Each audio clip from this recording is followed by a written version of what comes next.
Halo Sobat NC, hari ini temanya bebas ya. Saya sempatkan untuk menjawab beberapa pertanyaan dari teman-teman subscriber ya.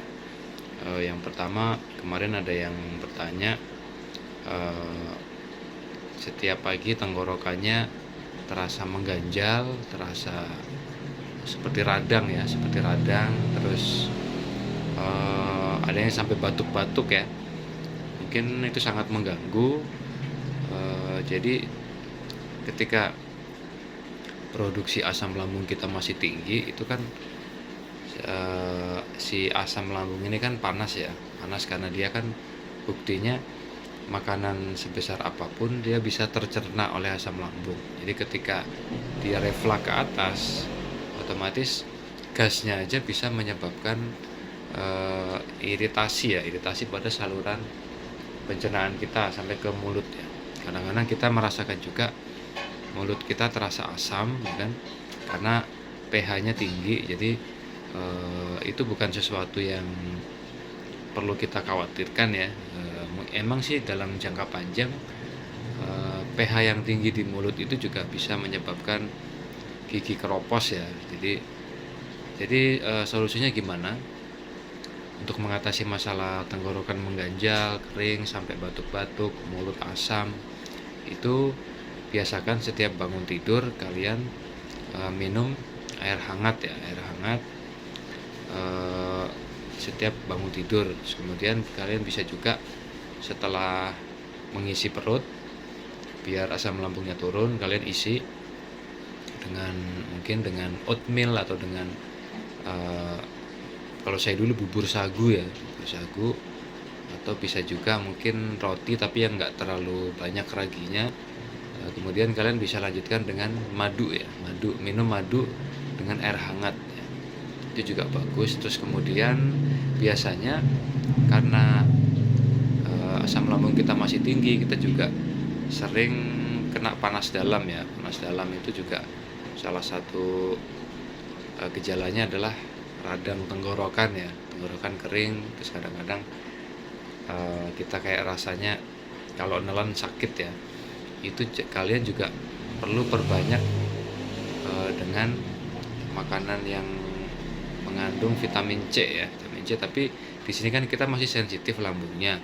Kalian bisa ambil vitamin C dari buah-buahan yang aman ya. Jadi misalkan kalaupun kalian makan buah, pastikan buahnya itu sudah matang dan manis ya. Misalkan kayak jeruk santang misalkan, kan itu kan manis tuh. Nah, itu aman di lambung ya, lambung aman dan vitamin C nya kita dapat. Kemudian kalian bisa juga dengan agar-agar ya, agar-agar atau mungkin Nutrijel itu juga bisa. Tapi kalau bisa jangan ditaruh di lemari es ya. Jadi biarkan saja setelah mendidih, biar dingin sendiri ya, jadi nanti agak lembek gitu. Terus kalian mungkin pakai sendok kalian makan, itu juga bagus. Ketika serat kita tercukupi juga kita akan terbebas dari radang ya kan. Terus kemudian kalau misalkan disertai dengan mulut pahit atau kadang-kadang campur mual ya, kalian bisa coba cari gula aren kalian potong seperti ya seukuran permen ya, kalian emut, itu bisa menghilangkan mual juga, gula aren. Terus kemudian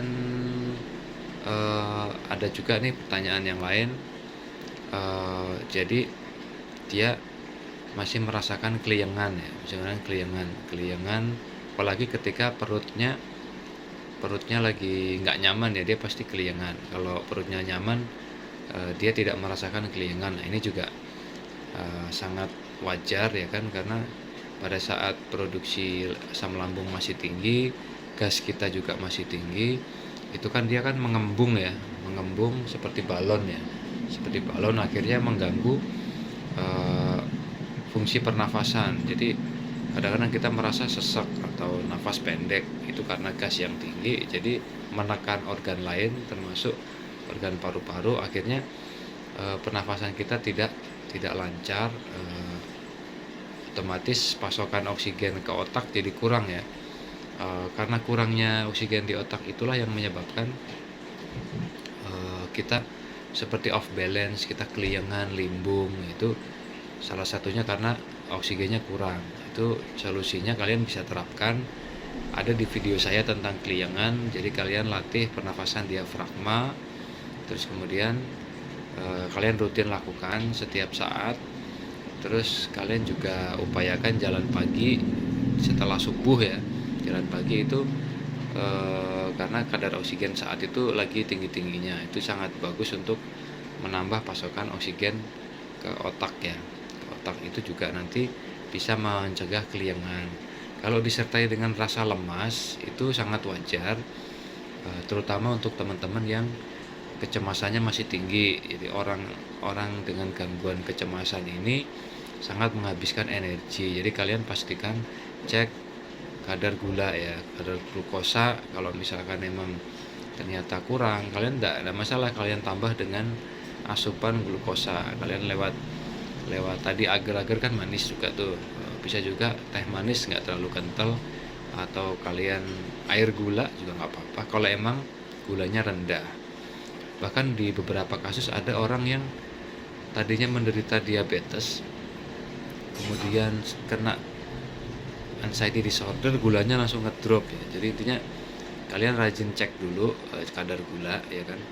Tapi kalau misalkan nanti kecemasannya sudah reda, kalian harus mulai membatasi konsumsi gula ya, gula pasir ya. Kemudian ada juga pertanyaan terkait ru'yah ya. Ru'yah, Mas, perlu nggak sih orang yang kena anxiety disorder ini ru'yah? Karena kalau kita ke tempat ustadz atau ke ahli ru'yah itu dibilang kok ada sesuatu yang metafisik, atau ada sesuatu yang mungkin kiriman atau ganggu, itu seperti itu ya. Sebenarnya sih kalau menurut saya pribadi ya, anxiety disorder ini murni penyakit mental karena adanya luka batin, karena adanya ledakan emosi, adanya rasa kekecewaan, kegagalan yang dipendam bertahun-tahun. Nah itu sebenarnya itu cuman, tapi di beberapa teman yang sempat sharing ke saya juga setelah ru'yah kok mereka merasa enakan gitu kan. Jadi sebenarnya gini, kalau menurut saya pada saat kita masih dihantui dengan rasa cemas, gangguan kecemasan itu kan membuat kita nggak bisa fokus ya, jadi pikiran kita kemana-mana ya, berkelana, mikirin ini, jangan-jangan ini, takut itu, was-was ini ya kan. Mungkin itu jadi secara batin kita itu jadi ada rapuh ya, ada kerapuhan, sehingga mungkin makhluk-makhluk yang goib itu mungkin memanfaatkan situasi itu untuk masuk karena kalau orang sering terjaga dalam zikir, dalam doa, ini insya Allah sih aman dari hal-hal seperti itu. Kalau orang anxiety ini kan masih rapuh ya, jiwanya masih rapuh, jadi mungkin peluang untuk ada sesuatu yang masuk yang tidak bisa kita lihat ya, sesuatu yang goib lah ya, itu sangat mungkin gitu, sangat. Jadi saya, walaupun teman-teman ru'yah ya saya nggak masalah gitu loh. Apalagi dengan ru'yah kan kadang-kadang menghadirkan ketenangan ya, kita merasa tersugesti bahwa kita sudah bersih, kita sudah istilahnya sudah dibersihkan dengan doa-doa seperti itu ya. Ketika ketenangan hadir, toh juga kecemasan kalian kan reda ya kan. Kalian kalau nggak percaya coba aja datang lagi ke ustadz atau tukang ru'yah lagi, tapi silaturahmi aja, ngobrol aja, coba beda nggak rasanya kan. Kadang-kadang kita baru ketemu ustadznya aja udah merasa apa yang kita rasakan mulai berkurang ya kan. Itu karena kita sudah menghadirkan ketenangan. Terus kemudian pertanyaan yang lain, ini ada yang teman bertanya, kenapa kadang-kadang badan kita sakit semua atau merasa pegal-pegal atau kadang-kadang kayak masuk angin ya, gampang masuk angin gitu kan. Kena hawa dingin sedikit kita selalu merasakan kayak meriang-meriang gitu. Saya dulu juga sama merasakan. Jadi rasanya tiap hari tuh meriang ya, meriang gitu kan. Tapi ketika kita cek suhu tubuh kita ya normal, suhu normal, bukan suhu orang demam ya kan. Tapi rasa di badan tuh kayak meriang gitu kan. Sebenarnya itu ini ya, itu karena gas yang tinggi itu kan dia menekan organ-organ kita ya, termasuk saraf-saraf kita ya. Jadi kadang-kadang rasanya kayak badan kita, seluruh badan kita ini kayak merasakan lemes, kadang-kadang ada bergetar, kadang-kadang juga agak seperti demam gitu kan. Itu sangat wajar sih. Kalau saya sih dulu sih selama sudah saya cek suhu badan kita aman ya kan, saya sih nggak terlalu saya pikirin ya, ya udahlah ya kan, toh juga nggak apa-apa. Itu sebenarnya kalau kita pakai aktivitas juga hilang ya. Terus cuman kalau saya dulu saya cari ahli saraf ya, terapi saraf. Jadi dia kayak mencari, jadi kita keluhannya di mana, nanti dia akan menerapi kita dengan titik-titik saraf ya. Jadi misalkan tangan saya kok kayaknya agak-agak seperti kaku gitu kan, nanti dia diterapi. Jadi nggak apa-apa kalian cari tukang pijit ya, tapi yang paham saraf, paham titik, itu juga nanti bisa membuat kita lebih nyaman gitu. Apalagi pada saat dipijit kan kita rileks juga ya.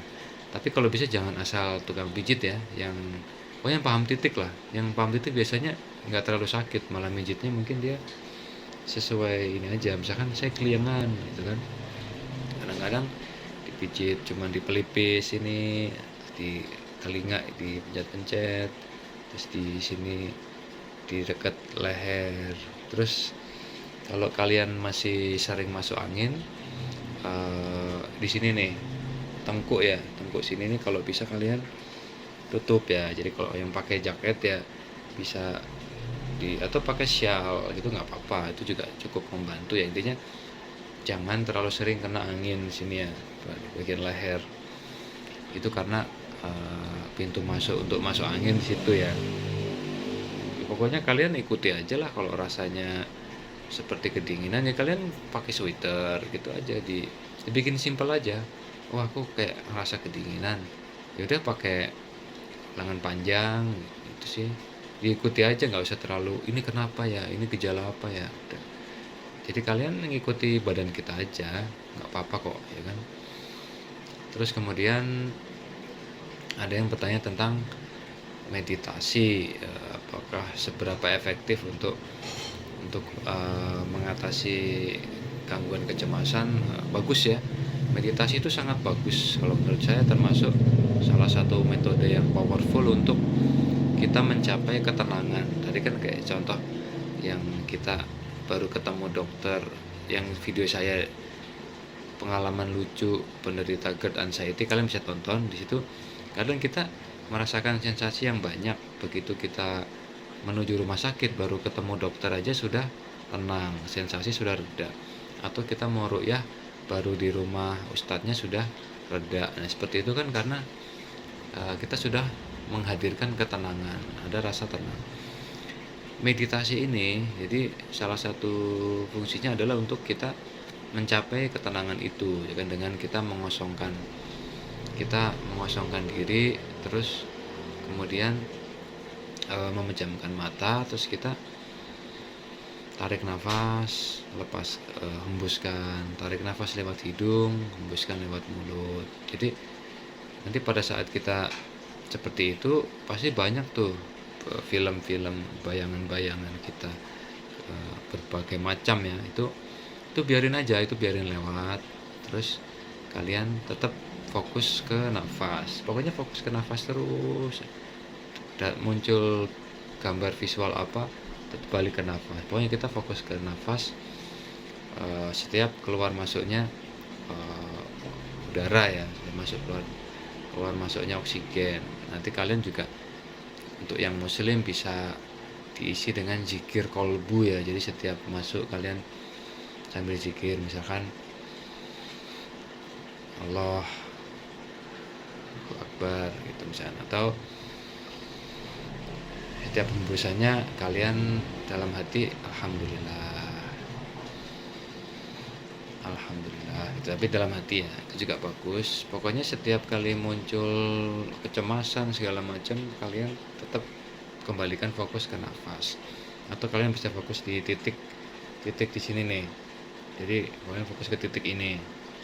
Kalau tangan sih posisi sila ya, sila, terus tangan sih bebas, cuman upayakan tangannya jangan mengkurep, jangan telungkup gini ya, tapi terbuka gini.